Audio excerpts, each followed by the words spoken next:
सबसे पहला हम स्टार्ट करते हैं हमारा फसल की किस्मों में सुधार। ठीक,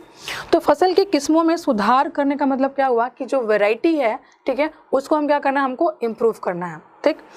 जो वैरायटी का सिलेक्शन करते हैं, जो वैरायटी जनरेट करते हैं, ठीक है, तो हम कन्वेंशनल मेथड से वैरायटी जनरेट नहीं करते हैं। उसके लिए आपकी एक टेक्निक यूज़ होती है जिसको हम क्या बोलते हैं, हाइब्रिडाइजेशन यानी संकरण। ठीक है, तो हाइब्रिडेशन के संकरण का मतलब क्या हुआ कि cross between genetically dissimilar plants, यानी तो ऐसे प्लांट्स जो क्या हैं, जेनेटिकली एक दूसरे से क्या है, डिफरेंट हैं। ठीक है, यानी दो संबंधित किस्मों या प्रजातियों के परस्पर परागण एवं निषेचन से एक नई वैरायटी का डेवलप होना, विकास होना। ठीक है, तो इसके लिए वैरायटीज़ को जो हम बनाते हैं, ठीक है, डेवलप करते हैं, ठीक है, तो इसमें बहुत अलग अलग कैरेक्टर जो है वो यूज़ किया जाता है। यानी फसल की किस्मों में अच्छी गुणों को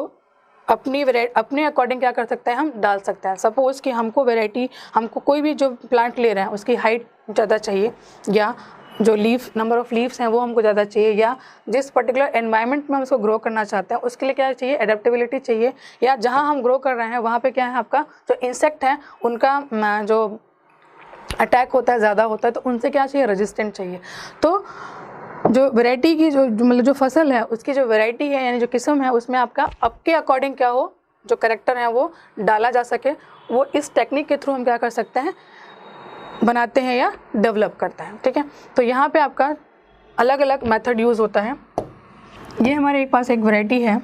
ठीक है, जिसके अंदर क्या है, डिजीज़ रेजिस्टेंट पावर ज़्यादा है। ठीक है, और इसकी ईल्ड जो है वो बहुत ज़्यादा है, यानी जो प्रोडक्शन रेट है, इसका प्रोडक्शन जो होता है इसका ज़्यादा होता है, और ये किसी भी डिजीज़ के लिए क्या है, ज़्यादा रेजिस्टेंट है। ठीक है,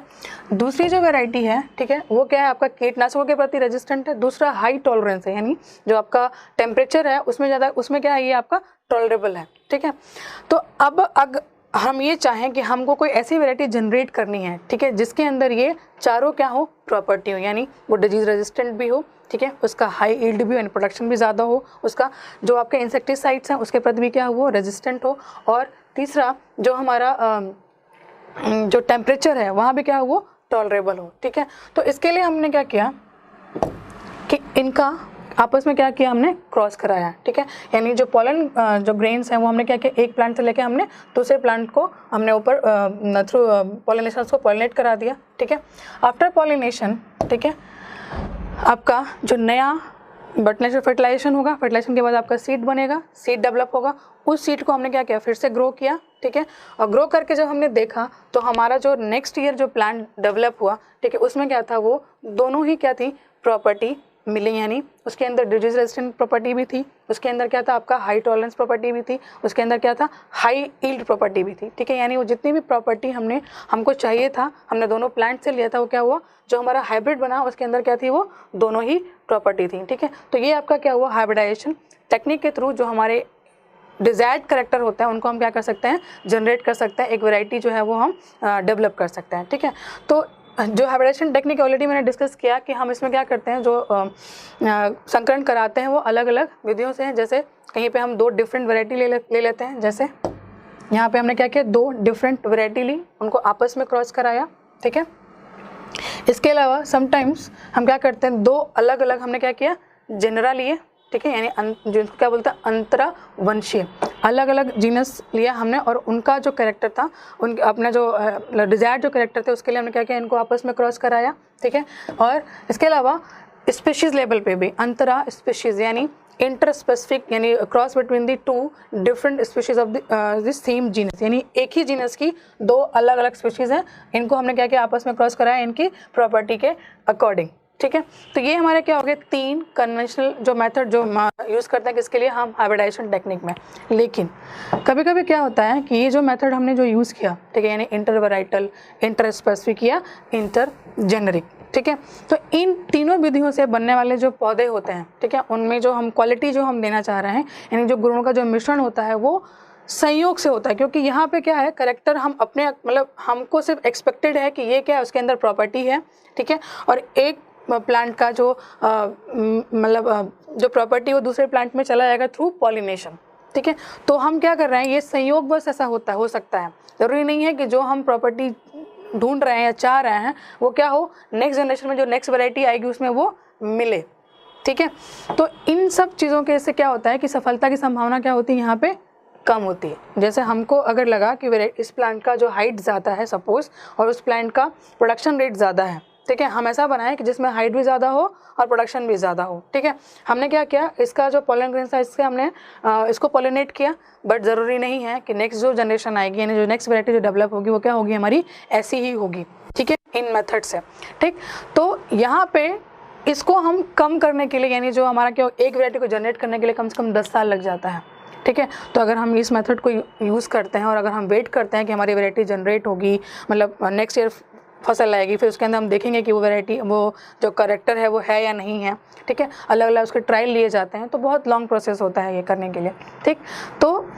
अभी हम क्या करते हैं, इसकी जगह पे क्या करते हैं, बायो टेक्नोलॉजी टेक्निक को यूज़ किया जाता है, ठीक है। जो क्या करते हैं, जो इम्पॉर्टेंट जीन है यानी जो रिस्पॉन्सिबल है उस पर्टिकुलर कैरेक्टर के लिए, जब आप हायर क्लास में जाओगे तो वहाँ पे आप डिटेल पढ़ोगे कि जितना भी कैरेक्टर होता है वो सारा कहाँ होता है हमारा, ऑलरेडी हम पढ़ चुके हैं कि डीएनए क्या होता है, डायरेक्टर होता है सेल का, यानी जितना भी इंफॉर्मेशन होता है कौन करता है, डीएनए देता है। तो हमारी हाइट, हमारा जो स्ट्रक्चर है बॉडी का, अगर हम अपनी बात करें तो सब कुछ क्या है, आपका डीएनए गवर्न करता है। तो सेम प्लांट में भी ऐसा होता है कि प्लांट की हाइट, प्लांट का प्रोडक्शन, प्लांट का फ्रूट, प्लांट का साइज, सब कुछ कौन करता है, डीएनए गवर्न करता है, ठीक है। तो अगर हमको जो पता चल गया कि ये जो पर्टिकुलर जीन है वो इस कैरेक्टर के लिए रिस्पॉन्सिबल है, ठीक है, तो हमने क्या किया, वो जीन लिया, ठीक है, इंपॉर्टेंट जो जीन है उनको लिया और उस जीन को, ठीक है, यहाँ पे आपके 2 हम प्लांट दिख रहे हैं आपको, ठीक है, दोनों का क्या किया हमने जेनेटिक लेवल पे, यहाँ पे आपको डीएनए का स्ट्रक्चर दिख रहा है, इसका डीएनए आपका डिफरेंट है, इसका डीएनए आपका डिफरेंट है, यानी इसकी जो प्रॉपर्टी है इसमें क्या है, आपका प्लांट का हाइट शॉर्ट है और जो फ्रूट है, अब देखो फ्रूट का जो लेंथ है वो क्या है, कंपैरेटिवली बहुत ज़्यादा है, इसमें क्या है, प्लांट की हाइट बहुत ज़्यादा है बट जो फ्रूट की क्वालिटी क्या है वो बहुत अच्छी नहीं है। हमको क्या करना है, इसका जो क्वालिटी कैरेक्टर जो है क्या करना है, इसमें डालना है, ठीक। तो इसके लिए क्या किया हमने,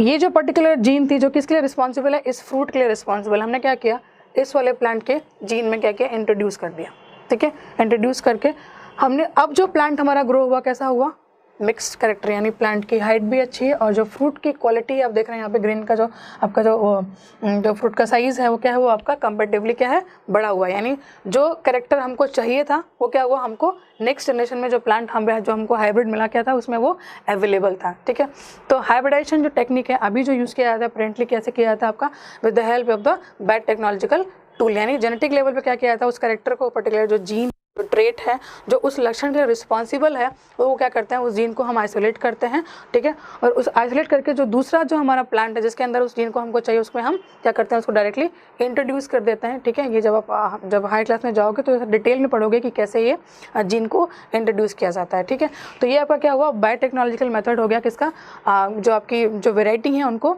जनरेट करने के लिए, ठीक है। तो नए वैरायटी को अपनाने के लिए ये आवश्यक है कि जो बीज है यानी जो सीड है वो उसी किस्म के होने चाहिए, यानी उस पर्टिकुलर जो एनवायरनमेंट है जहाँ के लिए हम बनाना चाह रहे हैं उसके लिए क्या हो, अनुकूल हो और वहाँ पे क्या करे, ग्रो हो सके, ठीक है। तो जितना भी ये सारा मेथड जो हम यूज़ करते हैं, ठीक है, सारा जो काम करते हैं प्लांट को ग्रो करते हैं वो सारा कहाँ होता है, आपके पॉली हाउसेस में होता है। यानी ये जितना भी हम जो कैरेक्टर हम या जो हमने इससे पहले क्या पढ़ा था, कन्वेंशनल टेक्निक जो पढ़ी थी कि हमने पोलन ग्रेन्स क्या हुआ, एक प्लांट से लेकर दूसरे प्लांट में डाल दिया था, इंटरवेराइटल, इंटर स्पेसिफिक और इंट्रा जो जेनेरिक था आपका। तो जितने भी आपको मेथड हम लोग फॉलो करते हैं वैरायटी को जनरेट करने के लिए वो ओपन फील्ड में नहीं होता है, ये सारे काम कहाँ होते हैं, आपके पॉली हाउसेस में होते हैं। यानी एक पर्टिकुलर जो स्ट्रेन को हम लेके चलते हैं उसको, ताकि उसमें क्या हो, क्रॉस पॉलिनेशन ना हो, कंटेमिनेशन ना हो, जो हम कैरेक्टर डाल रहे हैं, ठीक है, वो कैरेक्टर को क्या हम इजीली क्या कर सकते हैं, उसको स्टडी कर लें, 1 बाय 1 उसको स्टडी किया जाए। तो सारा काम कहाँ होता है, पॉली हाउसेस में होता है, ठीक है। तो यहाँ पे कुछ लिस्ट हैं जो आपकी वेराइटीज़ हैं, पर्टिकुलर जो आपका फसल है, जैसे चावल के लिए आपका कुछ इंपॉर्टेंट जो वेराइटीज़ हैं जो मार्केट में हैं, जो फार्मर्स यूज़ करते हैं, जवाहर, पूसा, बासमती। ये जो नाम दिया गया है वो जो इंस्टीट्यूट है जहाँ पे वर्क किया जाता है कभी कभी उसके नाम पे भी दे सकते हैं, या फिर जो लोग साइंटिस्ट हैं वो अपने अकॉर्डिंग क्या है कोड जनरेट करते हैं, ठीक है। पूसा मतलब आपका जो एग्रीकल्चर जो इंस्टीट्यूट है आपका IRI पूसा, या आपका बिहार में जो पूसा है तो वहाँ से वैरायटी जनरेट होती है तो उसके अकॉर्डिंग इनको पूसा नाम दे दिया जाता है। तो जवाहर, पूसा बासमती, कस्तूरी, IR, ठीक है, ये क्या हो गया आपकी राइस की वैरायटी है। इसके अलावा गेहूँ की जो वैरायटी है आपकी PBW 154 एंड सो ऑन, मक्के की वैरायटी है आपका गंगा 5, HIM 128, ऐसे आपका अरहर की वैरायटी है पूसा अगेती।